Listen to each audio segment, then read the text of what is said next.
일부러 제가 강의를 거의 다 합니다.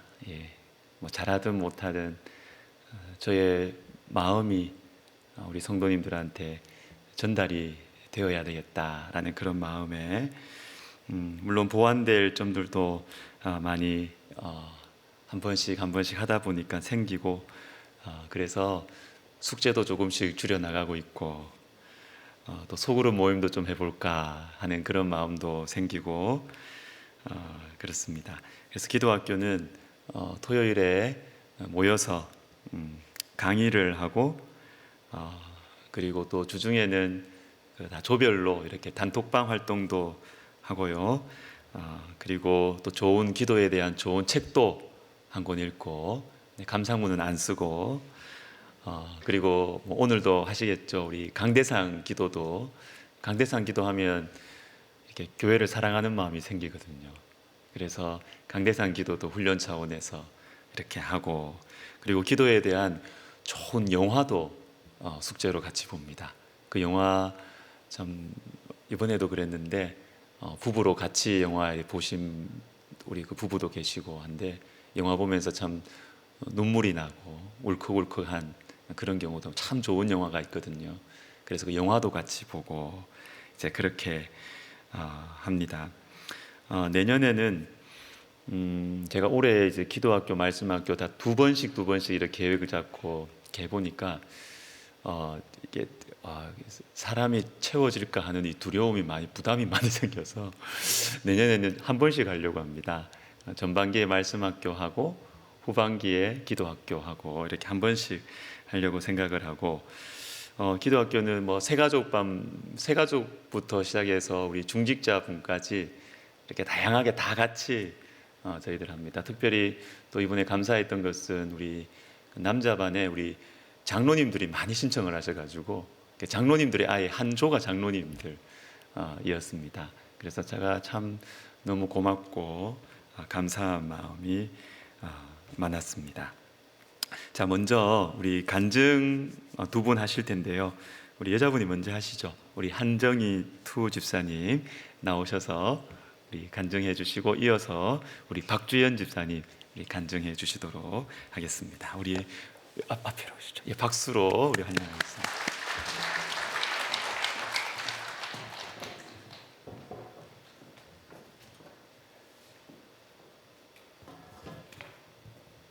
안녕하세요. 첫 번째인 줄 몰랐는데 긴장됩니다.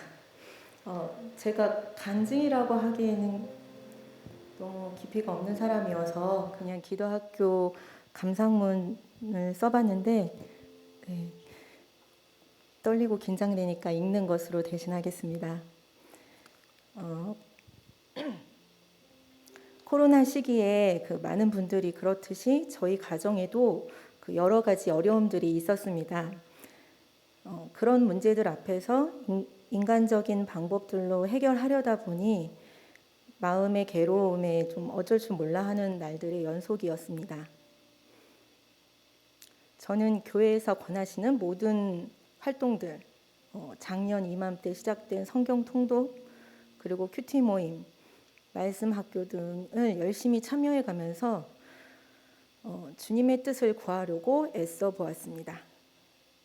그리고 저는 그 애씀을 대가로 눈앞에 닥친 문제들의 해답을 속히 얻기를 바랐던 것 같습니다. 그런데 시간이 지나도 문제들이 해결되기는커녕 새로운 문제들만 계속 생겨나니 정말 지치고 답답했습니다.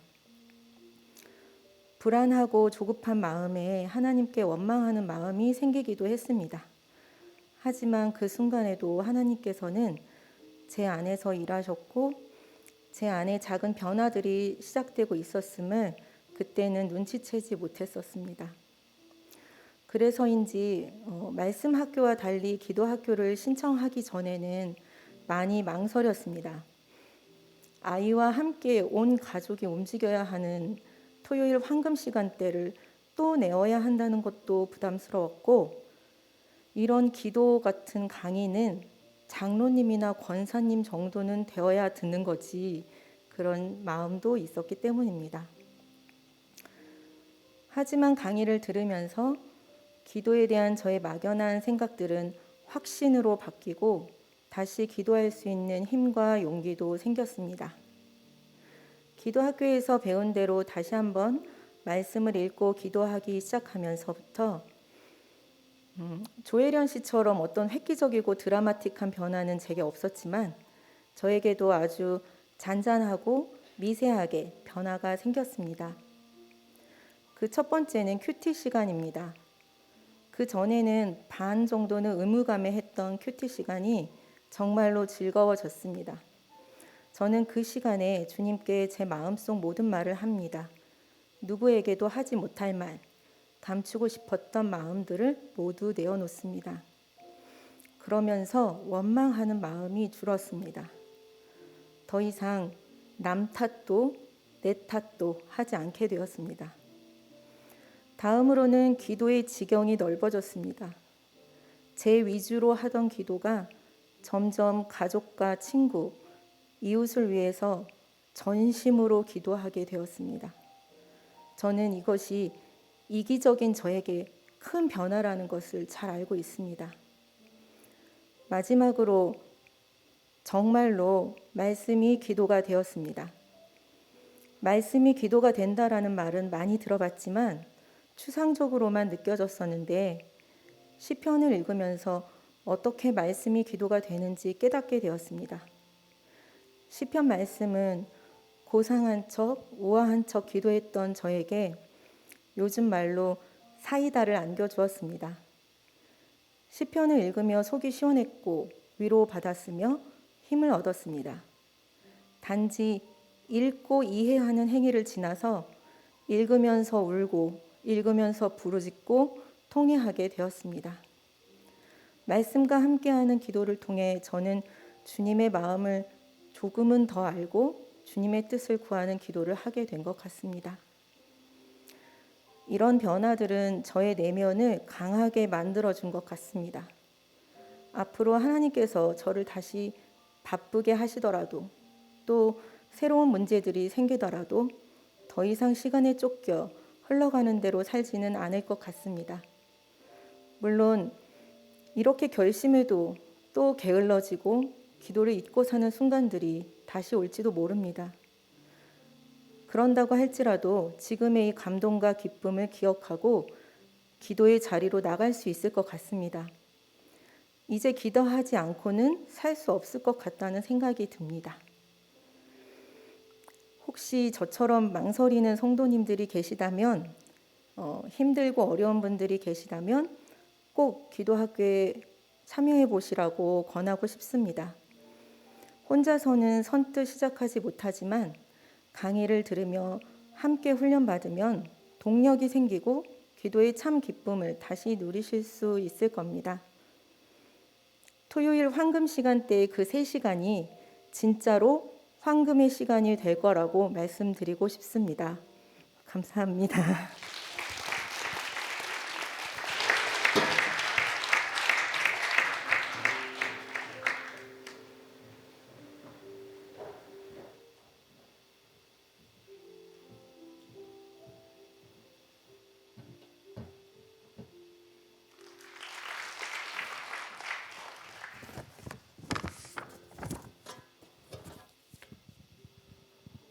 먼저 이 자리에서 신앙 간증하게 하신 하나님의 은혜와 목사님의 배려에 감사드립니다.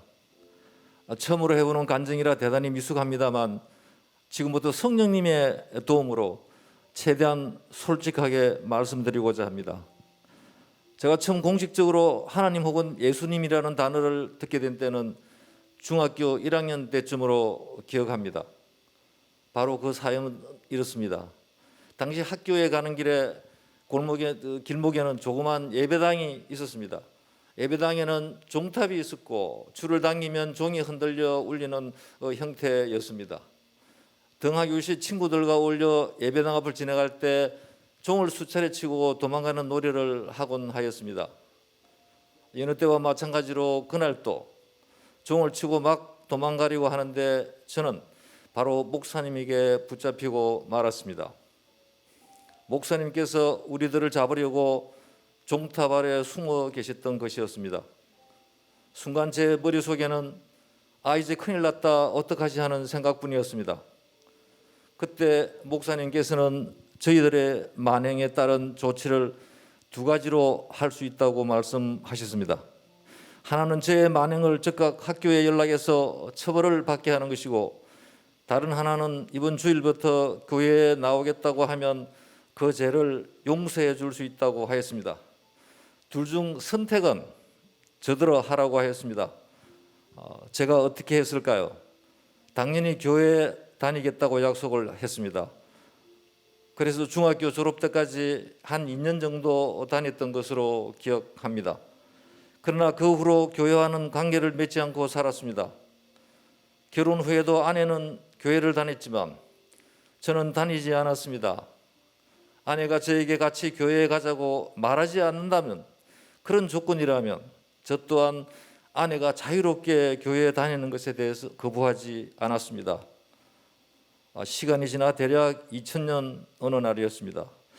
이때까지 내가 열심히 하면 안 되는 게 없다고 생각했습니다.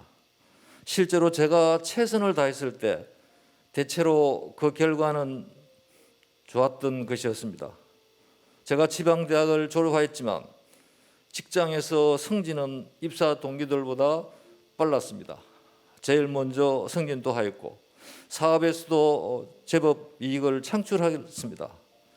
그러나 인생이 허무하다는 생각이 들기 시작했습니다. 세상에는 모든 게 내 뜻대로 되지 않는다는 생각이 들기 시작했습니다. 그래서 교회를 찾게 되었습니다. 그런데 당시 생각으로는 교회에서 불행한 사건을 당하게 됩니다. 이로 말미암아 다시 교회 다니기는 중단되었습니다. 이런 시간 관계상 생략하겠습니다. 세월은 흘러 지금에 이르고 있습니다만 항상 제 마음속에는 다음과 같은 의문이 사라지지 않았습니다. 나는 크리스천이라고 자신 있게 말할 수 있는가? 내 마음속에 정말로 성령님이 계신가?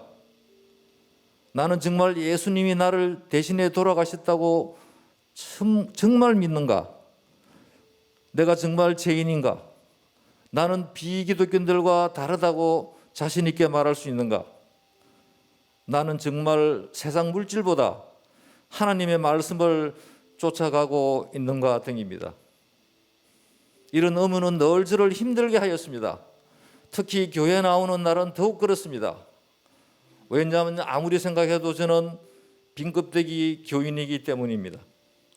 그 모습은 기독교인인데 내면은 비기독교인과 전혀 다르지 않습니다. 교회 나올 때는 교인 같은데 교회 밖에서는 교인이 아닌 것 같습니다. 퇴직을 앞두고 전원주택을 준비하는 10월 초, 말씀학교 공제가 났고 아내는 저더러 같이 등록하지 않겠느냐고 조심스럽게 물었습니다. 왜냐하면 지금까지 제가 이런 행사에 참여한 일도 없고 더구나 집 문제로 복잡한 때문이었습니다. 그런데 나중에 아내는 제가 바로 함께 신청하라고 했다고 참으로 놀랐고 좋아했습니다. 말씀학교 개강 이틀 전입니다. 10월 14일 그동안 물품 창고에 있던 짐을 신축한 집으로 옮기는 날이었습니다. 이삿짐을 풀던 과정에서 큰 사건이 발생하였습니다. 40-50점의 그림 포장을 풀던 중 유독 한 점의 그림이 물에 젖어 썩고 있었습니다. 그것도 물에 흠뻑 젖어 있었습니다. 창고에 함께 보관했는데 어떻게 딱 한 점만 이럴 수가 있겠습니까? 창고는 1층부터 5층 구조로 되어 있는 컨테이너 건물이고 저의 짐은 2층에 있었습니다. 만약 물이 흘렀다면 다른 층에서도 같은 현상이 발생하여야 하지 않겠습니까? 더구나 어떻게 딱 한 점만 이런 현상이 발생할 수 있겠습니까? 상식적으로 도저히 납득할 수 없는 일이 발생하였습니다. 그런데 이 썩은 그림은 제가 사업할 때 200~300만 원에 구입하였던 달마도라는 그림입니다. 저는 달마도를 순수하게 작품으로 생각했기에 그동안 별다른 생각 없이 보관하였던 것입니다. 그러나 이사를 계기로 하나님께서는 저와 전혀 다른 생각을 가지고 계신 것 같았습니다. 아내와 저는 이 사실이 도저히 믿기지 않았습니다. 물론 하나님께서 이사를 계기로 이 그림을 버리라고 명령하는 것으로 저희들은 이해하였습니다만, 그래서 이 사실을 담임 목사님께 연락하여 목사님의 조언을 듣고자 하였습니다. 목사님의 말씀은 저희 부부의 마음을 정리해 주었습니다. 이삿짐 센터에서는 변상을 하겠다고 하였으나 변상받지 않고 이 그림을 그냥 폐기하였습니다. 이 사건 이틀 후 시작한 말씀학교는 저의 가슴을 뛰기에 충분하였습니다. 왜냐하면 이 사건을 우연이라고 말할 수도 있겠지만 저와 아내는 기적이라고 생각하였기 때문입니다. 이것이 기적이 아니고 무엇이겠습니까? 연이은 기도학교를 통해 저는 하나님과 조금은 가까워진다는 느낌을 받았습니다. 아직 만족스럽지는 않지만 조금은 하나님을 알 것 같습니다. 그리고 지금까지 가졌던 의문은 조금씩 해소되어 가고 있습니다. 이번 기도학교를 통해 성경이 하나님의 말씀임을 확실하게 아멘으로 대답하게 되었습니다. 말씀과 기도가 함께할 때 그 빛을 발할 수 있음도 아멘으로 대답하게 되었습니다. 저는 앞으로 다음과 같은 실천을 하고자 합니다. 제대로 하나님을 알기 위해 노력하겠습니다. 하나님과 인격적으로 교제할 수 있도록 노력하겠습니다. 말씀과 기도를 가까이 하겠습니다.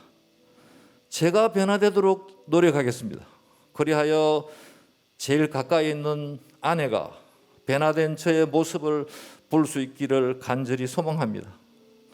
신축한 전원주택에 무료 카페를 열어 지나가는 분들에게 식음료를 제공하고 화장실을 무료로 제공하고 성경책을 무료로 배포하려고 준비하고 있습니다. 그리고 저의 소박한 소망은 남은 생을 공방에서 십자가와 예수님상을 조각하면서 살아가는 것입니다. 끝까지 들어주신 여러분께 감사드립니다.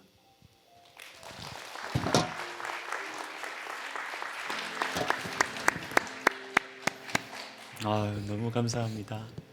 자, 우리 한 집사님, 박 집사님, 참 너무 참 솔직하고 진실하게 정말 하나님 앞에서 이렇게 간증해 주신 것 같아요. 좀 제가 은혜를 많이 받았고 너무 감사합니다. 우리 주님께 영광 돌립니다. 우리 특송 하시겠습니다.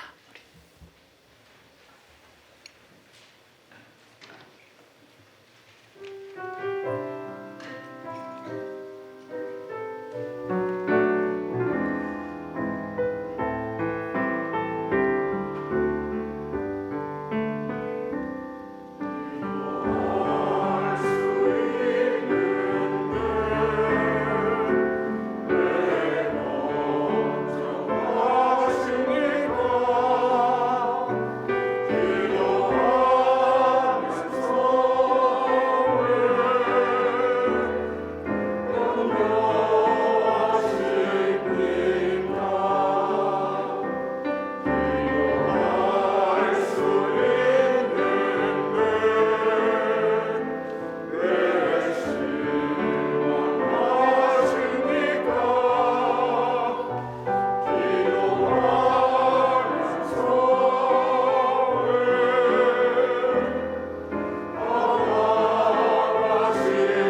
성도님들도 너무 감사하고 우리 다른 성도님들도 내년에 또 말씀학교, 기도학교 이렇게 광고 나가면 다 신청하셔서 우리 함께 정말 우리 하나님과의 인격적인 관계, 이 신앙생활하는 이 기쁨과 행복을 함께 누리시면 좋겠습니다.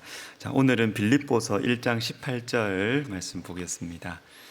신약성경 318면입니다. 빌립보서 1장 18절 우리 한 절 말씀 보겠습니다. 우리 같이 한 목소리로 읽고 시작하겠습니다. 그러면 무엇이냐? 거칠애로 하나 참으로 하나 무슨 방도로 하든지 전파되는 것은 그리스도니 이로써 나는 기뻐하고 또한 기뻐하리라. 아멘. 네. 자, 제가 잠깐 기도하겠습니다. 하나님 아버지, 우리 기도학교 하신 우리 성도님들, 또 우리 간증하신 두 분, 그 위에 또 그 선한 결심과 또 마음의 소원, 또 기도 위에 우리 주님께서 성령의 기름을 부어 주셔서 다 넘치도록 이루어지고 더 풍성한 신앙의 열매들, 성령의 열매들이 맺혀지도록 주님 친히 인도하여 주시옵소서. 주여, 말씀을 이 시간 또한 허락하여 주시고 주님 말씀 붙들고 기도할 때에 우리의 마음이 새로워지고 강건해지는 은혜를 허락하여 주옵소서. 예수님의 이름으로 기도하옵나이다. 아멘. 자, 오늘은 지난주에 이어서 빌립보서, 이 빌립보서를 보낸 사람, 이 바울에 대해서 한 번 더 간단하게 생각해 보겠습니다. 지난주에 우리는 바울이 그리스도 예수의 종이다라는 것을 묵상했습니다. 누구보다 주인 행세를 할 수 있는 사람인데 자신을 종이라고 합니다. 왜냐하면 빌립보 교회는 주님의 것임을 사도 바울은 정말로 믿었기 때문입니다. 그리고 바울에 있어서 가장 소중한 인생의 목적은 빌립보 교회에서 권위자로서의 인정을 받는 것이 아니라 예수님을 닮아가는 것이 가장 소중한 것이었기 때문입니다. 주인과 선생님이셨지만 종으로 섬기신 예수님을 닮아가기 위해서는, 그리고 예수님의 복음을 온전하게 전하기 위해서는 전하는 나 자신이 종이 되어야 한다는 것을, 전하는 메시지만 종이 되어야 한다는 것이 아니라 나 자신이 그리스도 예수의 종이 되어야 한다는 것을 바울은 분명하게 알고 있었기 때문입니다. 그러면 그리스도 예수의 종으로 사는 것이 참 초라하고 약할 수 있겠지요. 참 약하고 초라해 보일 수 있습니다. 그러나 그렇지 않다고 말씀을 드렸습니다. 왜냐하면 그리스도 예수의 종으로 우리가 살아가면, 그리스도 예수의 종으로 살아가기로 우리가 마음에 결심을 하면 우리의 주인은 예수 그리스도가 되시기 때문에 우리를 위해서 예수님께서 대신 싸워주신다라는 것입니다. 초라하지 않습니다. 약하지 않습니다. 사랑하는 성도 여러분, 그리스도 예수의 종으로 살아가시기를 부탁드립니다. 단지 말뿐만이 아니라 정말로 이것을 소중하게 여기고 정말 종으로 살아가는 것을 사모하게 되시기를. 그래서 좀 어색하고 좀 뻘쭘해도 흉내라도 같이 한번 내봅시다. 저는 이런 흉내를 내는 것을 우리 하나님께서 얼마나 예쁘게 보실까, 귀엽게 보실까라는 생각을 합니다. 내 성격하고는 안 맞아요. 안 맞는데 말씀 때문에 내가 성도들에게 그리스도 예수의 종으로, 자녀들에게, 아내에게, 남편에게 그리스도 예수의 종으로 살아가려고 흉내를 내는 것, 여러분, 이것이 거룩한 거예요. 이것이 신앙이에요. 여러분, 우리가 그렇게 흉내라도 내보는 그러한 은혜가 저와 여러분 가운데 있기를 주님의 이름으로 축복합니다. 자, 그리스도 예수의 종 이외에 또 하나 생각할 수 있는 사도 바울의 형편은 갇힌 자입니다. 갇힌 자. 빌립보서는 옥중서신이에요. 감옥에서 쓴 편지입니다. 그런데 오늘 본문을 보시면 바울이 기뻐하고 있습니다. 나는 기뻐하고 또한 기뻐하리라. 갇힌 자가 어떻게 기뻐할 수 있어요? 종이 어떻게 기뻐할 수 있습니까? 빌립보서는 기쁨의 서신이다라는 별명을 가지고 있고, 실제로 이 기쁨이라는 주제는 빌립보서에서 너무 중요하며 이 기쁨과 관련된 표현이 무려 14번이나 나오고 있습니다. 그런데 빌립보서에서 말하는 이 기쁨은 종의 기쁨이에요. 갇힌 자의 기쁨입니다. 오늘 본문에서도 기뻐하고 또한 기뻐하리라고 하는데, 도대체 어떤 상황에서 기뻐하는가 하면 오늘 본문 다시 보세요. 그러면 무엇이냐? 거칠애로 하나 참으로 하나 무슨 방도로 하는지 전파되는 것은 그리스도니 이로써 나는 기뻐하고 또한 기뻐하리라. 기뻐하는 이유는 예수 그리스도가 전파되기 때문에 기뻐하는 것입니다. 그런데 그 앞에 나오는 말씀들이 심상치 않은 상황을 보여주고 있습니다. 거칠애로 하나 참으로 하나. 거칠애로 하나, 이게 뭐냐면 빌립보 교회에서는 지도자인 바울이 감옥에 갇힌 그 틈을 타서 사람들의 존경을 바울 대신 받아서 바울의 자리를 차지하기 위하여 그리스도를 열심히 전하는 사람들이 있었던 것이죠. 이것이 바로 거칠애로 하나라는 말의 의미입니다. 이런 소식을 들으면 여러분, 바울이 인간적으로 어떤 마음이 들겠어요? 기쁠까요? 기쁘지 않죠. 배신감이 드는 것이죠. 짜증, 염려가 생기는 것입니다. 그러나 바울은 이러한 심상치 않은 상황에도 불구하고 기뻐하고 또한 기뻐하는 것입니다. 왜냐하면 어찌하든지 어떤 사람이 어떤 마음으로 하든지 전파되는 것은 그리스도이기 때문에, 예수님이 전파되기 때문에 나는 기뻐할 수 있다라는 것입니다. 바울의 시선은 다른 사람에게 가 있지 않았어요. 바울의 시선은 오직 예수 그리스도를 집중하고 있었던 것입니다. 3장 1절과 4장 4절도 이렇게 말합니다. 끝으로 나의 형제들아, 주 안에서 기뻐하라. 주 안에서 항상 기뻐하라. 내가 다시 말하노니 기뻐하라. 기뻐하라. 항상 기뻐하라. 어떻게? 주 안에서. 이게 비밀이죠. 이게 비밀. 주 안에서 기뻐하라. 주님 안에 있으면 항상 기뻐할 수 있다는 것이죠. 주님 안에 있으면, 풀어 설명하면, 주님께 집중하려고 다른 사람들이나 나를 괴롭히려는 사람들이나 내 마음을 힘들게 하는 환경이나 형편이나 사람이나 그걸 안 보는 거예요. 의식적으로 고개를 돌려야 돼요. 계속 보고 있으면 나도 망하고 교회도 망하고 다 망하는 거예요. 불편하게 여기는 사람들 보지 마세요, 여러분. 보지 마시고 주님을 보세요. 주님을 계속 보는 거예요.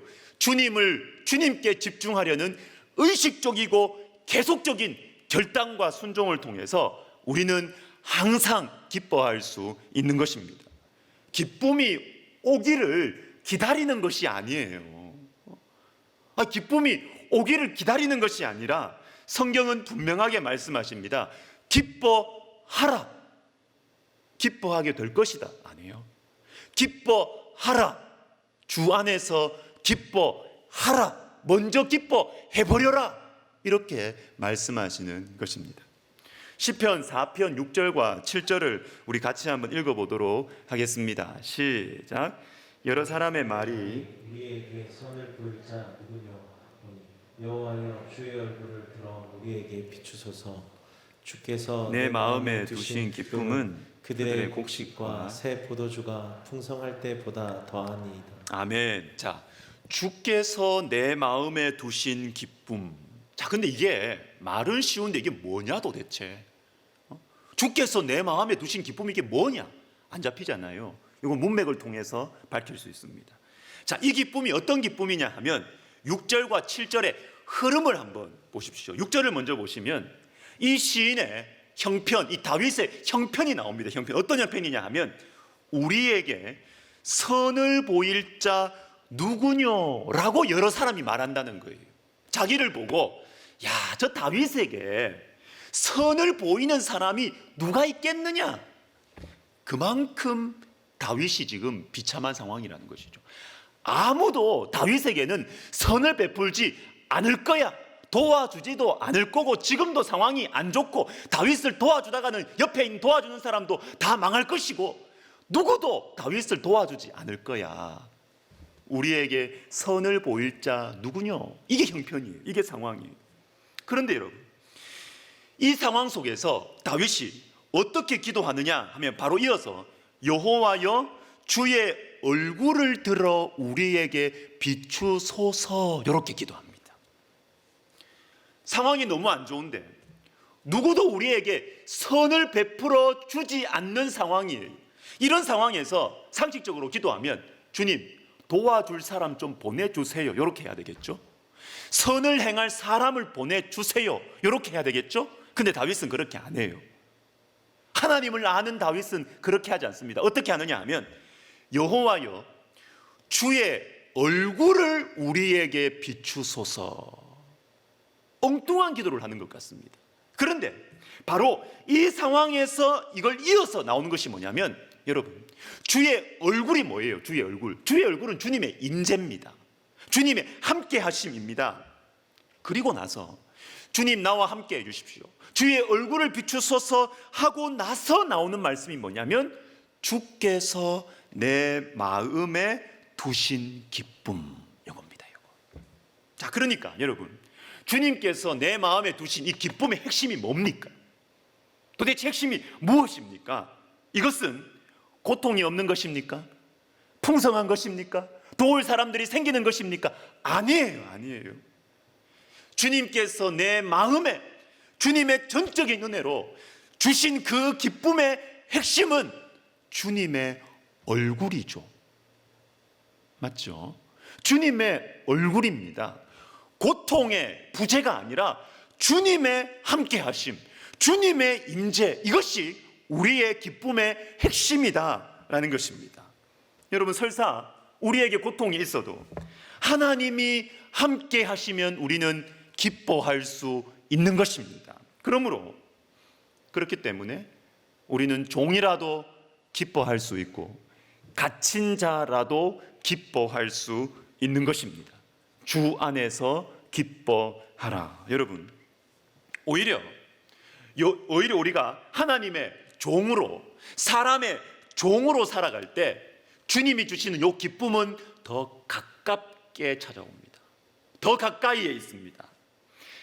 인간적으로는 약간 불편해요. 또 서럽기도 해요. 무시당하니까. 종으로 살면 여러분, 우리가 다 죄인이거든요. 사람은 약한 사람한테 함부로 합니다. 소리 강하게 딱 내면요, 함부로 안 해요. 약하고 없어 보이면 사람들이 함부로 해요. 함부로 해요. 그런데 이렇게 내가 종으로 살아가기로 결심을 하고 종으로 이렇게 하면 우리는 무시당할 거예요. 서름 받을 거예요.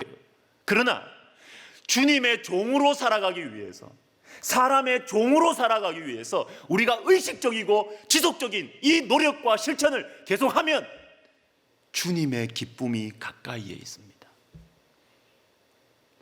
주님의 기쁨이 우리에게 더 가까이 찾아오게 돼요. 어느 걸 택하시겠습니까? 어느 걸 원하십니까? 우리가 주님 때문에, 주님 바라보면서 무시당하면요, 하나님은 우리에게 더 가깝게 다가오세요. 더 가깝게 다가오세요. 이게 성도의 영광입니다. 이런 과정들을 겪으면서 성도들은 예수님을 닮아가요. 이거 필수 과정이에요. 다른 방법 없습니다. 이 과정을 겪으셔야 됩니다. 우리가 종으로 살아가는 과정에서 어쩔 수 없이 무시당하고 대접받지 못할 때 우리 하나님의 위로가 더 가깝게 빨리 찾아오게 됩니다. 그때 누리는 기쁨이 바로 곡식과 새 포도주가 주는 기쁨과는 비교할 수 없는 기쁨이라는 것입니다. 여러분 마르바 던이라는 이 여자 우리 신학자가 있습니다. 그런데 이분은 눈이 거의 보이지 않아요. 눈이 거의 실명 상태고 다리 부상 때문에 휠체어를 타고 장애인처럼 그렇게 장애인으로 살았고요. 그리고 유방암까지 걸려서 고생했던 병이 한두 개야. 그것도 다 심각한 병들. 이 여성 신학자가 이런 말을 했습니다. 기쁨은 고통의 부재가 아니라 하나님의 현존이다. 아주 성경적인 통찰력. 맞습니다, 여러분. 우리는 고통이 없어서 기뻐하는 것이 아닙니다. 그는 예수 안 믿는 사람이나 예수 믿는 똑같은 거죠. 그러면 똑같은 실력이 그 정도 똑같은 거죠. 그런데 우리가 만주의 주이시며 만왕의 왕이신 우리 주 예수 그리스도를 우리가 진짜 믿고 우리가 그분 안에 있다면 우리는 고통이 있어도 우리는 종이라도 우리는 갇힌 자라도 하나님이 함께 하시면 우리는 기뻐할 수 있는 것입니다. 하나님이 가깝게 우리와 계시기 때문인 것입니다. 미국의 목사님, 미국의 목사라고 일컬어지는 아틀란타 제일침례교회, 최근에 이분이 한 50년 그 교회에서 사역하시다가 이제 은퇴하셨던데 찰스 스텔리라는 목사님이 계십니다. 이분이 자신의 책에서 이런 말을 해요. 좀 길지만 한번 들어보세요. 우리가 매일 삶 속에서 가장 중요한 단계로 택할 수 있는 것은 기쁨으로 향하는 것입니다. 기쁨으로 향한다는 것은 우리의 생활 속에서 주님의 기쁨을 찾기 위해 매일 신중하게 결단하는 것입니다. 그것은 또한 다른 사람들의 행동이 우리 생각의 중심이 되는 것을 용납하지 않도록 하는 의식적이고 지속적인 선택입니다. 자, 여러분, 이 성경 말씀은 아니지만 성경의 가르침을 잘 보여주기 때문에 제가 조금 이것을 묵상을 해봤어요. 한번 들어보십시오. 성경적인 기쁨의 삶에 관해서 중요한 표현들이 여기에 많이 나오는데, 첫 번째, 기쁨으로 향하는 것이 중요합니다. 기쁨으로 향해 가야 돼요. 기쁨으로 향해야 돼요. 기쁨이 오도록 기다리는 것이 아니라 기쁨으로 향해 가야 됩니다. 향해 가야 됩니다. 이 말을 다시 설명한 것이 맨 마지막에 나오는 것이죠. 의식적이고 지속적인 선택이라는 것입니다. 그리고 여러분, 기쁨으로 향한다라는 것이 구체적으로 무엇이냐 하면 우리의 생활 속에서 주님의 기쁨을 찾아요. 주님의 기쁨을 찾기 위해서 신중하게 결단하는 것이다. 이것입니다. 나의 기쁨이 아닙니다, 여러분. 세상의 기쁨이 아닙니다. 주님의 기쁨이에요. 주님의 기쁨. 주님의 기쁨. 주 안에서 기뻐하라. 주께서 주신 모든 것들로 인해서 좋은 일뿐만 아니라 나쁜 것도 다 주님이 주신 것이기 때문에 이 안에서 기쁨을 발견해내는 것입니다. 찾아내는 것입니다. 여러분, 여러분에게 지금 주님께서 주신 풍요로움이 있습니까? 주님께서 주신 형통함과 편안함이 있습니까? 여러분, 불안해하지 마시고 누리십시오. 그거 주님께서 주신 거잖아요. 주님께서 주신 것 있으면 누리세요. 이거 언제 또 뺏기나 이래 생각하지 말고, 또 주님이 또 뭔가 있겠지 이래 생각하지 마시고, 주님 주신 거니까 마음껏 누리세요. 좀 다른 사람도 좀 주시고 마음껏 누리세요. 감사하면서 누리시기를 바랍니다. 또한 반대로 주님께서 때로는 우리에게 아픔도 주세요.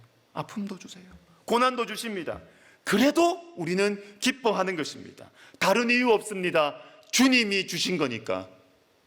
나는 힘들어도 주님 주신 거니까. 나를 더 사랑하시고 내 인생을 친히 인도하시는 주님께서 주신 거니까 다 잘 될 거야. 기뻐하는 것입니다. 고난도, 실패도, 가난도, 서름도 기뻐하는 것입니다. 그리고 이것을 찰스 스텔리 목사님은 신중하게 결단하랍니다. 신중하게 결단하라. 여러분, 신중하다 이렇게 하면 우리는 막 고민 많이 하는 정도만 생각하는데 그 정도가 아니에요. 신중한 것은 그게 아닙니다. 성경에서 신중한 것이 무엇이냐, 이게 설명이 되어 있어요. 디모데후서 4장에 나오는 몇 구절을 한번 읽어보겠습니다. 4장 5절 우리 한번 같이 읽습니다. 시작. 그러나 너는 모든 일에 신중하여 고난을 받으며 전도자의 일을 하며 내 직무를 다하라. 잘 보세요. 모든 일에 신중하라 그래요. 모든 일에 신중하라. 근데 이게 신중한 게 뭐냐? 여러분, 그래서 말씀을 앞뒤로 문맥을 다 보셔야 돼요. 보시고. 이것만 딱 읽고 모든 일에 신중하라 그러면 모든 일에 다 근심해야 된다. 이렇게만 생각, 그게 아니에요. 그게 아니에요. 자, 보세요. 그러나 너는 모든 일에 신중하여, 이렇게 됐습니다. 이 그러나로 시작합니다. 그러나 이렇게 나오니까 앞에 나온 말씀과 반대죠. 그렇죠? 앞에 나온 말씀과 반대입니다. 그럼 앞에 말씀이 무엇이냐? 이걸 보면 신중한 것이 무엇인지 알 수 있습니다. 3절 4절 제가 읽어드리겠습니다.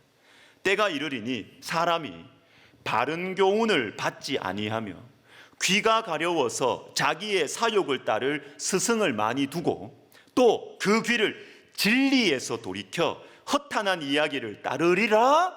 그러나 너는 모든 일에 신중하여. 자, 여러분, 이 말씀의 흐름 보십시오. 신중한 것이 뭡니까? 아니, 신중하지 않는 것이 무엇입니까? 앞에 나왔죠. 바른 교훈을 받지 않는 것이 신중한 게 아니죠. 그렇죠? 자기 욕심을 따르는 스승을 많이 두는 것이 신중한 것이 아니죠. 진리에서 돌이키는 것이 신중한 것이 아니죠. 그렇죠? 그러면 신중한 것이 무엇입니까? 신중한 것은 하나님의 말씀, 바른 교훈, 스승, 진리를 붙드는 것이 신중함이에요. 그냥 고민 많이 하고 그냥 뭐 잠을 안 자고 해서 막 계속 고민하고 막 인생을 고민하고, 이게 신중한 게 아니에요, 여러분. 성경은 그렇게 말하지 않아요. 그건 신중한 게 아니에요. 신중한 건 뭐냐면 상황은 이렇고 내 마음은 이런데 하나님의 말씀은 이래요. 그래서 내 마음과 하나님의 말씀 사이에서 하나님의 말씀에 따라가기 위해서 애쓰고, 하나님의 말씀에 따라가기 위해서 내 마음을 내리고 하나님의 말씀의 다스리심을 받기 위해서 기도하고 애쓰고 하는 것이 신중한 거예요. 그게 신중한 거예요. 그게 신중한 거예요. 그리고 여러분, 기쁨으로 향하는 마지막 방법 하나가 나와 있습니다. 아주 실제적인 방법. 다른 사람들의 행동이 우리 생각의 중심이 되는 것을 용납하지 않도록 하는 의식적이고 지속적인 선택이다. 자, 여러분, 이게 바로 오늘 본문 빌립보서 1장 18절을 잘 표현해주고 구체적으로 말해주고 있는 거죠. 그러면 무엇이냐? 거칠애로 하나 참으로 하나 무슨 방도로 하는지 전파되는 것은 그리스도니 이로써 나는 기뻐하고 또한 기뻐하리라. 어떻게 기쁨으로 향할 수 있느냐? 거칠애로 하는 사람들에게 집중하지 않는 거예요. 다른 사람들의 행동 보일 수 있어요. 우리도 인간인데 다른 사람들이 나한테 대해서 하는 말들 들리잖아요. 부글부글 거려요. 억울해요. 들릴 수 있고 보일 수 있어요. 그런데 문제는 뭐냐면 이 찰스 스텔링 목사님 이렇게 말하죠. 다른 사람들의 행동이 보일 수 있지만 우리 생각의 중심이 되는 것을 용납하면 안 돼. 이렇게 하는 겁니다. 차이가 있죠. 보입니다. 들립니다. 그러나 그것이 우리 마음의 중심이 되도록 허락하면 안 돼요. 밀어내야 돼요. 밀어내야 돼요. 안 봐야 돼요. 안 들어야 돼요. 다른 사람의 행동들, 말들이 내 생각의 중심을 차지하도록 내버려두면 안 돼요. 내버려두면. 이것을 위해서 의식적이고 지속적인 의지의 선택을 해야 됩니다. 이렇게 할 때 우리는 말씀이, 주 안에서 기뻐하라는 말씀이 우리 속에 이루어지는 것입니다. 이루어지는 것입니다. 여러분, 다른 사람들의 행동들과 말들이 우리 마음에 계속 남아있도록 허용하면 주님께서 내 마음에 두신 기쁨이 무너집니다. 무너지게 돼 있어요. 그거는. 여러분, 싸우십시오. 그냥 그런가 보다 이렇게 내버려 두시면 안 돼요. 그러면 안 되고 싸워야 합니다. 이건 싸워야 합니다. 이럴 때는 하나님의 은혜가 오기를 기다리지 말고 말씀대로 하세요. 주 안에서 기뻐해버리는 것입니다. 의지적이고 지속적인 선택을 하셔야 됩니다. 다른 사람의 행동과 말이 내 마음을 주장하지 못하도록. 여러분, 사람과 싸우지 마십시오. 사람과 싸우지 마십시오. 내 마음과 싸우십시오. 내 마음을 향해서 명령하십시오. 내 영혼아, 내가 어찌하여 낭망하여 불안하여 하는가? 너는 너의 하나님을 바라라. 시편 42편 43편. 영적 침체, 영적인 어두움을 깰 수 있는 제일 첫 번째 방식이 헤매고 있는 내 마음을 향해서 말씀으로 명령을 해야 돼. 너 정신 차려. 야, 너 곽인선, 너 마음 정신 차려. 내 영혼아, 내 영혼을 향해서 내가 명령을 하는 것입니다. 너 정신 차려. 너 정신 차려. 내 마음과 싸우십시오. 내 마음을 향하여 말씀으로 명령하십시오. 내 마음의 요동함과 싸우시기를 바랍니다. 내 생각의 중심은요, 저와 여러분의 영혼의 중심은 너무나 소중한 것이기 때문에 내 영혼의 중심이 다른 사람의 행동과 말이 내 중심을 차지하도록 내버려 두면 안 돼요. 그건 너무나 안타까운 일이고 미련한 거예요. 여러분, 정말 여러분 자신을 사랑하십니까? 그러면 내 생각의 중심이 예수 그리스도가 되시도록 하셔야 됩니다. 다른 사람들의 행동과 말이 내 마음의 중심을 차지하지 않도록 의식적이고 지속적인 선택을 하심으로 말미암아 주 안에서 기뻐하라, 항상 기뻐하라 라는 우리에게 주신 이 특별한 축복, 특별한 능력, 이 특권이 우리 가운데 온전히 이루어지기를 예수님의 이름으로 축복합니다. 아멘. 찬송가 91장 우리 하시고 기도하겠습니다.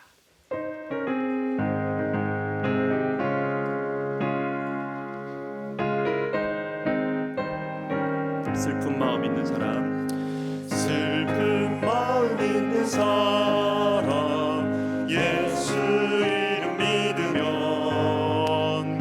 영원토록 변함없는 기쁜 마음 얻으리.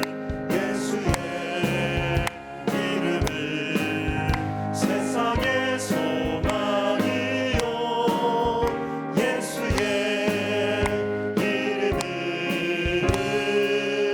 천국의 기쁨일세. 거룩하신 주의 이름 너의 방패 삼으라. 환난 시험 당할 때에 주께 기도드려라. 예수의 이름은 세상의 소망이요, 예수의 이름은 천국의 기쁨일세. 존귀하신 주의 이름 우리 기쁨 되도다. 주의 품에 안길 때에 기뻐 찬송 부르리. 예수의 이름은 세상의 소망이요, 예수의 이름은 천국의 기쁨일세. 우리 갈 길 다한 후에 보좌 앞에 나가 왕의 왕께 경배하며 멸류관을 드리리. 예수의 이름은 세상의 소망이요, 예수의 이름은 천국의 기쁨일세. 같이 기도하겠습니다. 첫 번째로 주 안에서 기뻐하게 하옵소서. 여러분, 이것은 주님께 집중하는 훈련을 하자는 겁니다. 이게 신앙의 본질이에요. 이거는. 우리 영적인 생활의 핵심입니다. 핵심. 주님께 집중하는, 여러분 우리가 수도원에 간다고 휴양지에 간다고 기쁨이 계속 지속될까요? 천만의 말씀. 그건 우리 인생을 우리가 알잖아요. 환경의 문제가 아니에요. 우리는 늘 복잡한 세상 속에 살아갈 수밖에 없습니다. 주님께 집중하는 훈련을 해야 돼. 이게 얼마나 중요한지를 우리가 알아야 돼. 다른 사람의 행동이 내 생각의 중심이 되지 않도록 하라. 여러분 우리 시간 같이 기도합시다. 주님, 지금 제 시선이 어디가 있습니까? 제가 여러분의 형편과 여러분의 문제들을 지금 분석하라고 말하는 게 아니에요. 문제는 다 있다니까요. 문제는 다 있어요. 그런데 내 시선이 어디가 있느냐? 나를 괴롭히는 그 문제와 사람을 계속 분석하고 묵상하고 있느냐, 아니면 그리스도를 생각하고 있느냐, 그리스도를 묵상하고 있느냐, 사람을 묵상하고 있느냐, 그 차이입니다. 그게 영적인 실력이 거기서 딱 나눠져요. 우리 시간 기도할 때 주 안에서 기뻐하라. 주님, 내가 주님께, 우리 예수님을 생각하고 예수님께 집중하는 삶을 살게 하여 주시옵소서. 우리 시간 같이 기도하겠습니다. 하나님 아버지, 하나님 아버지, 주님 우리에게 성경 말씀에 다 가르쳐 주셨고, 우리가 어떻게 할 때 우리의 신앙에 주님께서 허락하신 이 승리와 주님께서 주신 이 기쁨을 누릴 수 있는지 하나님 우리에게 가르쳐 주심을 감사를 드립니다. 하나님 아버지, 하나님 아버지, 주님이여, 주님이여, 우리에게 은혜를 베풀어 주시고, 하나님 우리에게 정말로 우리가 순종의 한 걸음, 원 스텝을 내딛겠습니다. 주님께서 우리의 발길을 주님께서 쑥 인도하여 주셔서, 하나님 아버지, 정말로 내가 의식적이고 지속적인 주님의 말씀을 향한 집중력, 예수 그리스도를 묵상하는 이 집중력을 향하여 가지고 나아가고 순종할 때, 오 하나님 아버지, 우리의 삶 속에 주님께서 큰 기쁨을 허락하여 주시고, 하나님 곡식과 새 포도주가 주는 그 넉넉함과 그 안정감을 넘어서는 우리 하나님의 그 천국의 기쁨을 하나님 우리에게 허락하여 주시옵소서. 오 하나님 아버지, 하나님 아버지, 우리가 주님께 집중하게 하여 주시옵소서. 문제도 있고 여러 가지 관계 어려움도 있고 하나님 아버지, 여러 가지 문제들과 고민들이 우리 가운데 있지만, 하나님 우리의 시선을, 우리의 에너지를 거기에 쏟지 않게 하시고 예수 그리스도를 바라보라. 그리스도를 생각하라. 예수를 생각하라. 예수를 바라보라. 예수를 바라보라. 우리가 예수 그리스도를 바라보고 예수를 바라보고 예수에게 집중하는 하나님 아버지 영적인 실력과 지혜를 하나님 우리에게 허락하여 주시옵소서. 하나님 아버지, 인간적인 진지함과 인간적인 고뇌에서 하나님 아버지 그 덫에 걸려서, 그 그물에 걸려서 하나님 시간을 낭비하고 우리 에너지를 낭비하지 않게 하시고, 예수를 바라보고 예수를 집 생각하고 예수를 바라볼 수 있도록 우리 하나님이여 도와주시옵소서.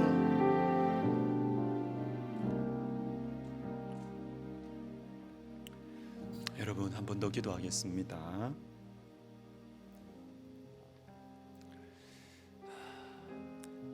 우리 원수는 굉장히 교묘하고 우리를 너무 잘 알고, 그래서 여러분 우리 자신의 마음을 분석하느라, 우리 자신의 이 어떤 이 감정을 분석하느라 시간 보내는 것을 원수는 굉장히 좋아합니다. 딱 걸린 거죠. 그냥 딱 걸린 거. 얼마나 진실하고 착하고 좋아요. 그런데 여러분, 그거는 사는 길이 아니에요. 말씀을 집중해야 되고 예수를 생각해야 해요. 예수님께 집중해야 해요. 예수님께. 여러분, 그러면 우리의 마음에 쉼이 오고 우리의 마음에 기쁨이 찾아올 것입니다. 우리 다시 한번, 같은 제목이지만 다시 한번, 이건 굉장히 중요한 제목이고 실제적인 기도 제목이에요. 여러분, 고민해서 헤어나오십시오. 세상의 모든 문제를 짊어지고 가는 것처럼 그렇게 살지 마세요. 성향이 그러실 수 있어요. 내성적이고 내향적이고 생각이 깊고 그럴 수 있어요. 그러나 여러분, 깨어나셔야 됩니다. 일어나셔야 됩니다. 예수를 바라보셔야 돼요. 예수님께 집중하셔야 돼요. 하나님, 제가 잘 되지 않습니다. 저는 마음이 복잡하고, 저는 마음이 예민하고, 저는 마음이 진지하고 진실해서 주님 여기에서 헤어나오기가 쉽지 않습니다. 주님, 그러나 주님께서 나에게 말씀하셨으니 주님, 제가 예수를 생각하고 예수님께 집중하겠습니다. 주님, 은혜를 베풀어 주시옵소서. 저를 건져 주시옵소서. 우리 시간 같이 기도하겠습니다. 하나님 아버지, 하나님 아버지, 주님이여 우리에게 은혜를 베풀어 주시옵소서. 주님, 우리가 영적인 사고방식을 가질 수 있도록 우리 하나님 도와주시옵소서. 오 하나님 아버지, 주님, 우리가 우리 속에 있는 염려와 근심, 두려움, 미움 있습니다. 그렇지만 이것을 내 속에 담아두지 말고 기도할 때 주님께 털어놓을 수 있도록 주님 도와주세요. 주님께 정직하게 털어놓고, 하나님 아버지, 이거 내가 내 문제를 내가 해결하기 위해서 내가 다 이해하고 내 계획을 내가 다 잡아야 되고 내 인생의 문제를 내가 다 계산해야 되고 내가 다 이해해야 되는 것처럼 하나님 내 속에 담아두지 말고 우리 하나님 아버지께 내어놓고, 정직하게 내어놓고, 그래서 주님, 제 상황이 이런데 주님 어떡할까요? 주님, 제 마음이 이렇게 어두운데 어떡할까요? 주님, 제 마음속에 이렇게 꼬여있는 것들이 많이 있고 미움과 분노와 이 마음의 억울함과 서름이 이렇게 많은데 저 어떻게 할까요? 주님 앞에 정직하게 내어놓아서 우리 주님이 수술하실 수 있도록, 우리 주님께서 역사하실 수 있도록 우리 하나님 아버지, 우리의 마음속에 주님을 향한 시온의 대로가 활짝 열림으로 말미암아 하나님 아버지, 또한 우리가 예수 그리스도를 바라보고 예수 그리스도께 집중하는 하나님의 영적인 이 지혜와 영적인 실력을 하나님 우리에게 허락하여 주시옵소서.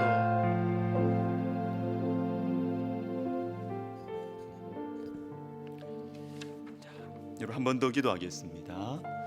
생각의 싸움에서 승리하게 하옵소서. 여러분, 이 정말 중요해요. 이거 진짜 중요해요. 생각의 싸움, 이게 진짜 중요한데 우리는 중요하게 여기지 않아요. 생각의 싸움이 얼마나 중요한데, 여러분 이거 기도해 보세요. 기도해 보세요. 자꾸 부정적인 생각이 드세요? 자꾸 어두운 생각이 드세요? 자꾸 미운 마음이 드세요? 그거 가지고 그대로 기도해 보세요. 그것도 기도하셔도 됩니다. 주님, 제 마음에 왜 그렇게 기쁨이 없죠? 주님, 기쁨 주세요. 기도해 보세요. 주님, 저는 왜 매사에 자꾸 삐딱하게 볼까요? 주님, 제 마음속에도 좀 긍정적인 마음을 주세요. 주님, 제 마음은 왜 자꾸 자동적으로 제 마음속에는 자꾸 미래에 대한 어두운 생각, 부정적인 생각이 들죠? 주님, 이 생각 고쳐주세요. 여러분, 생각의 구조가 바뀌어야 돼요. 생각이 바뀌어야 돼요. 우리 시간 기도할 때 하나님, 내 생각을 바꾸어 주세요. 이 생각의 싸움에서 내가 주님의 말씀으로 승리하게 해주세요. 우리 시간 같이 기도하겠습니다. 하나님 아버지, 하나님 아버지, 우리의 마음은 주님의 말씀과 다른 것들이 너무 많습니다. 주님은 사랑하라고 하셨는데 주님은 우리는 사람을 볼 때 처음부터 사랑하지 않습니다. 처음에는 딱 색안경 끼고 저 사람이 왜 저럴까, 저 사람을 분석하고 저 사람의 단점을 먼저 파악하고 그것을 위해서 또 근심하고 고민하고, 주님은 우리에게 기뻐하라고 하셨는데 내 마음에는 우울하면 슬퍼하고 기쁨이 찾아오기를 억지로 기다리고 밀어내면서 그렇게 게으르게 기다리고 있는 우리의 마음. 오 하나님 아버지, 우리의 생각은 정말 제멋대로 움직이고 있습니다. 우리의 마음의 감정은 제멋대로 움직이고 있습니다. 하나님, 기도하겠습니다. 내 마음을 내 마음대로 움직일 수 없는 이것, 그렇기 때문에 하나님의 말씀도 믿어지지 않고 하나님의 능력도 믿어지지 않고 복음의 능력도 믿어지지 않고, 그래서 예수 그리스도의 십자가의 보혈의 능력이 사람을 바꿀 수 없는 것이 우리 가운데 자꾸만 그렇게 생각되어지고 나도 바꿀 수 없을 것 같고, 하나님 아버지, 이렇게 하나님 우리 속에 있는 이 생각의 구조, 이 생각의 이 틀을 하나님 아버지 바꾸어 주세요. 주님 바꾸어 주세요. 주님 바꾸어 주셔서 주님의 말씀대로 누구든지 그리스도 예수 안에 있으면 새로운 피조물이라, 이전 것은 지나갔으니 보라 새 것이 되었도다. 될 수 있음을 말씀하신 주님, 저도 새 것이 되게 해주시고, 하나님 내 주위에 있는 사람들도 새 것이 되게 해주시고, 주님 우리 교회도 새롭게 되게 해주시고, 하나님 예수 그리스도 안에 있으면 복음의 능력으로, 말씀과 기도와 성령의 능력으로 다 새로워질 수 있음을, 주님 하나님이 고치지 못할 사람이 없음을, 하나님 우리가 믿는 믿음으로 살아가는 믿음의 사람들 되게 하여 주시옵소서. 교회를 위해서 기도합시다. 교회가 얼마나 중요한지 아세요, 여러분? 교회가요, 교회의 전체적인 영적인 분위기가 성경적인 사고방식을 딱 가지고 있으면 교회 오면 사람 쉽게 변해요. 딱 바뀌어요. 그런데 교회 안에 인간적인 가치관들, 인간적인 정서들, 인간적인 기준들이 교회 안에 막 이렇게 막 퍼지게 되면요, 사람 바뀌기 힘듭니다. 이거 주님은 주 안에서 기뻐하라고 했는데, 감옥에 갇혀 있는데도 기뻐하라고 했는데, 인간적인 마음으로 세상의 문학적인 어떤 정서로, 철학적인 어떤 정서로 그렇게 접근하면 하나님 말씀의 능력이 확 죽어버려요. 확 죽어버린다. 우리 교회를 위해서 기도할 때 요거 가지고 기도합시다. 주님, 우리 교회가 영적인 사고방식이 우리 교회를 지배하게 해주십시오. 인간적인 사고방식 말고 영적인 사고방식, 성경적인 사고방식이 하나님 우리 교회를 지배하게 해주십시오. 교회를 위해서, 이것을 위해서 기도하고, 또한 우리 교회가 지금 전염병과 추위로부터 하나님 우리 교회와 우리 성도님들을 보호하여 주시고 지켜주십시오. 주님, 우리 다음 세대를 주님께서 보호하시고 길러주시고 주님께서 세워주십시오. 우리 교회를 위해서 기도하겠습니다.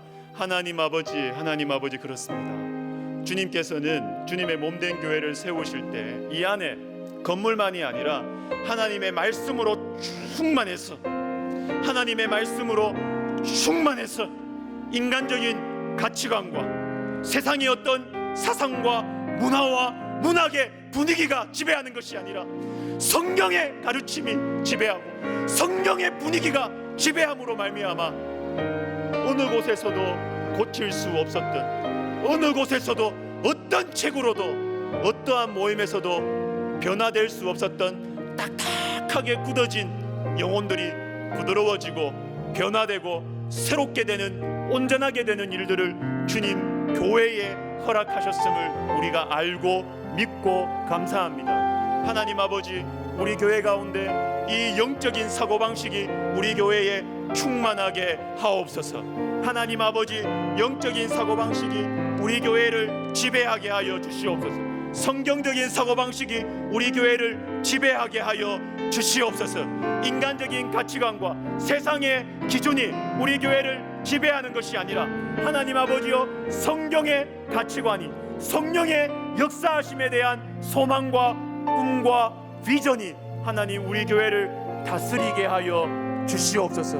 그래서 사람을 살리는 교회가 되게 하여 주시옵소서. 하나님 아버지, 오랫동안 신앙생활했지만 하나님 아버지 주님을 인격적으로 만나지 못하는 영혼들이 부드러워지게 하여 주시고 변화되게 하시고, 오 하나님 아버지, 하나님 이러한 은혜의 역사, 복음의 역사가 하나님 우리 교회 가운데 일어나게 하여 주시옵소서. 오 하나님 아버지, 전염병과 추위로부터 우리 성도님들 한 사람 한 사람, 하나님 우리 자녀들 주님께서 지키시고 보호하여 주시옵소서. 하나님 아버지, 이 코로나 시대에 너무나 하나님 아버지 아프지 않은 것처럼 하면서 너무나 아파하고 있는 하나님 우리 다음 세대들, 우리 주님께서 기억하여 주시고 우리 다음 세대 보호하여 주시고 길러주시고 세워주시고, 오 하나님 아버지, 하나님 부흥의 세대로, 성령의 세대로, 기도의 세대로 하나님 아버지 일으켜 주시옵소서. 하나님 아버지 도와주시옵소서. 은혜를 베풀어 주시옵소서. 우리 백석학원과 백석총회를 위해서 기도하겠습니다. 두 가지, 주님 때문에 기뻐하는 공동체, 주님 때문에 기뻐하는 공동체, 그리고 주님에게 기쁨이 되는 공동체 되게 하옵소서. 우리 백석학원과 백석총회, 여러분 큰 조직이에요. 너무나 큰 조직이고, 여러분 조직이 크다는 것은 그저 좋은 일이 아니에요. 별 문제가 다 생긴다는 거죠. 하나님께서 다스려 주셔야 돼요. 이럴 때일수록 우리가 커졌기 때문에 더 하나님께 집중하지 않으면 흔들리기 쉽습니다. 주님 때문에 기뻐하는 공동체, 주님께 기쁨이 되는 공동체. 그리고 우리 설립자 목사님 위해서 우리가 기도 꼭 해주십시오. 성령 충만하게 해주시고 영육간에 강건하고 평안하실 수 있도록 우리 이 시간 백석학원과 총회를 위해서 기도하겠습니다. 오 하나님 아버지, 하나님 아버지, 주님께서 세우시고 주님께서 이끌어 오시고 인도해 오신 우리 백석학원, 우리 백석총회, 하나님 큰 나무가 되었습니다. 주님 생명의 씨앗 하나로 시작하였는데 하나님 아버지 큰 나무가 되었습니다. 많은 새들이 함께 살고 깃들어 살고 있는 주님 큰 나무가 되었고, 하나님 많은 영혼들을 덮어줄 수 있는 하나님의 그늘을 제공하는 큰 나무가 되었습니다. 하나님, 그러나 이러할 때일수록 오 하나님 아버지여, 우리가 주님께 감사하면서도 하나님 우리의 중심이 흔들리지 않게 하여 주시옵소서. 주님께 집중하게 하여 주시옵소서. 주님께 기쁨이 되게 하여 주시옵소서.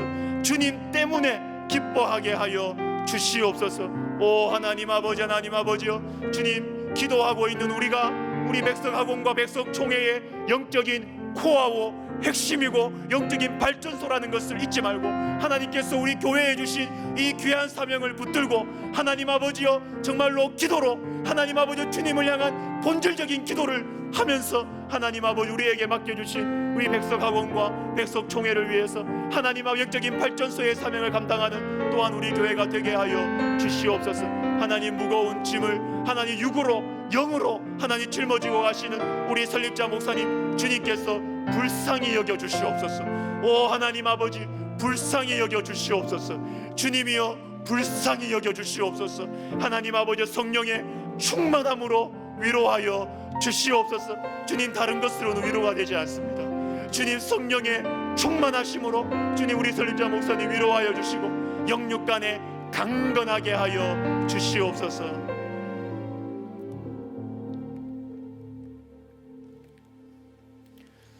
마지막으로 같이 기도하면서 우리 개인 기도 들어가겠습니다. 우리 또 기도학교 하시는 분들, 강대상 기도하시는 분들은 자연스럽게 나와서 하시면 되고,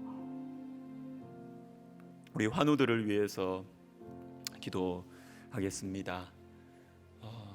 여러분 아시는 제목들이 있으시죠? 우리 성도님들 중에도 깊은 병으로, 또 가족들의 이 병으로 꼭 이름을 불러가면서 생각나시는 분들 기도해 주시고, 그리고 우리 선교사님들 위해서 기도해 주시고, 그리고 우리 나라와 민족 주님께서 보호해 주시고 인도해 주시고, 각계각층의 지도자들에게 정말 하나님을 경외하고 그런 기도도 하면 좋을 것 같아요.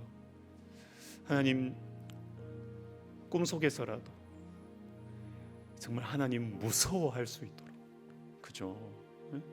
꿈속에서라도 정말 하나님의 법과 하나님의 말씀과 하나님을 멸시하는 그런 방향으로 가는 지도자들이 있다면 하나님 꿈속에서라도 하나님 무섭게 하나님 경외할 수 있도록, 그게 은혜죠, 그게 은총이죠, 기회죠. 하나님 그렇게 되게 해주세요. 사랑하는 우리 나라와 민족, 우리 선교사님들, 우리 환우들, 그리고 여러분 가져오신 귀한 기도 제목들로 기도하시다가 돌아가시겠습니다. 기도하겠습니다. 하나님 아버지, 하나님 아버지, 주님 도와주시옵소서. 은혜를 도와주시옵소서. 주님 인도하여 주시옵소서. 주님 우리의 사랑하는 주님 기억하여 주시고, 아버지 주님 이제 항암 치료 들어가는